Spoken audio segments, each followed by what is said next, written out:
कहते हैं जो दूसरों के महल बनाते हैं वे अक्सर उन महलों में रहा नहीं करते। एक चित्रकार की जिंदगी जरूरी नहीं कि बड़ी रंगीन हो। कई बार सुंदर रंगों से खेलने वाले चित्रकार की खुद की जिंदगी बड़ी बेरंग होती है। जी हाँ, कुछ ऐसी ही कहानी है श्रीमती महादेवी वर्मा जी की। श्रीमती महादेवी वर्मा हिंदी साहित्य की सर्वाधिक प्रतिभावान कवयित्रियों में से एक है। ये छायावादी काव्य के 4 प्रमुख आधार स्तंभों में से एक के रूप में जानी जाती है। महादेवी वर्मा जी को प्रयाग महिला विद्यापीठ की कुलपति बनने का सौभाग्य भी प्राप्त हुआ। इन्हें अपनी रचनाओं में दर्द व पीड़ा की अभिव्यक्ति के कारण आधुनिक मीरा और पीड़ा की गायिका भी कहा जाता है। छायावादी काव्य के पल्लवन और विकास में इनका अविस्मरणीय योगदान रहा है। कवि निराला जी ने इन्हें हिंदी के विशाल मंदिर की सरस्वती की उपमा से भी सम्मानित किया है। आधुनिक युग की मीरा के नाम से विख्यात श्रीमती महादेवी वर्मा जी का जन्म 24 मार्च 1907 में उत्तर प्रदेश के प्रसिद्ध नगर फर्रुखाबाद में एक संभ्रांत कायस्थ परिवार में हुआ। इनके पिता श्री गोविंद सहाय वर्मा और माता श्रीमती हेमा रानी देवी थी। प्रसिद्ध कवित्री श्रीमती सुभद्रा कुमारी चौहान से प्रेरणा पाकर इन्होंने लेखन का कार्य आरंभ किया और अपने इस कार्य को मृत्यु पर्यंत अनवरत रूप से जारी रखा। 1916 में मात्र 9 वर्ष की अल्पायु में ही इनका विवाह डॉक्टर स्वरूप नारायण वर्मा से हो गया।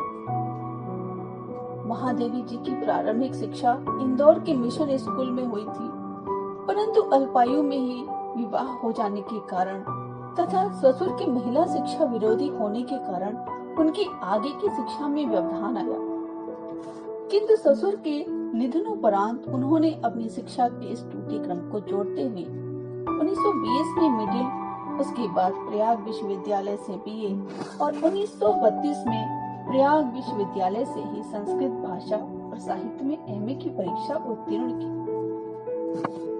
श्रीमती महादेवी वर्मा जी ने अपने जीवन काल में अनेक महत्वपूर्ण कार्य किए। इन्हीं के प्रयत्नों से सन 1935 में इलाहाबाद में प्रयाग महिला विद्यापीठ की स्थापना हुई। इस संस्था की प्रधानाचार्य नियुक्त होने के साथ साथ ये उप कुलपति के पद पर भी आसीन रही। महादेवी वर्मा जी ने लेखन के साथ साथ अनेक पत्र पत्रिकाओं के संपादन का कार्य भी किया। सन 1932 में उन्होंने महिलाओं की पत्रिका चांद के संपादन का कार्यभार भी संभाला। कुछ वर्षों तक उत्तर प्रदेश विधानसभा की मनोनीत सदस्य भी रही। जिस प्रकार मीरा अपने प्रियतम गिरधर गोपाल के विरह में तड़पती रही, उसी प्रकार महादेवी वर्मा भी अपने अज्ञात प्रियतम के विरह में पीड़ा का अनुभव करती थी। दोनों ही प्रेम की दीवानी थी। इसी कारण महादेवी वर्मा जी को आधुनिक युग की मीरा कहा जाता है। वेदना के स्वरों की अमर गायिका महादेवी वर्मा जी को उनकी साहित्यिक सेवाओं के लिए उन्हें हिंदी साहित्य सम्मेलन द्वारा मंगला प्रसाद पारितोषिक उपाधि, नागरी प्रचारिणी सभा द्वारा विद्या वाचस्पति तथा भारत के राष्ट्रपति द्वारा पद्म भूषण की उपाधि से सम्मानित किया गया। इनकी काव्यात्मक प्रतिभा के लिए इन्हें शेक्सपियर पुरस्कार से भी नवाजा गया। महादेवी वर्मा जी मूलतः छायावाद और रहस्यवाद की प्रमुख कवित्री हैं, किंतु उनका गद्य भी कम महत्वपूर्ण नहीं है। उनके गद्य में भी काव्य जैसा आनंद आता है। छायावादी काव्य के पल्लवन और विकास में इनका योगदान अविस्मरणीय है।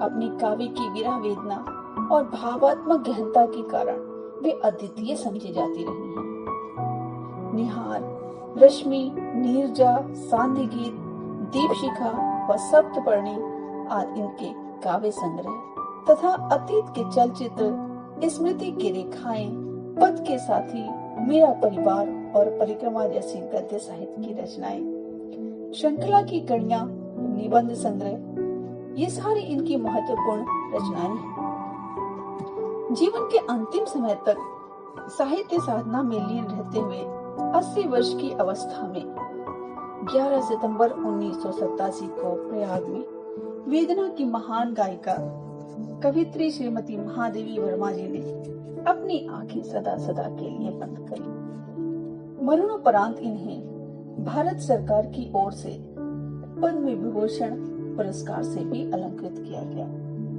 कविता में हृदय लेकर और कल्पना के सप्तरंगी आकाश में बैठकर जिस काव्य का सृजन महादेवी वर्मा द्वारा किया गया, वह हिंदी साहित्य की अमूल्य निधि है।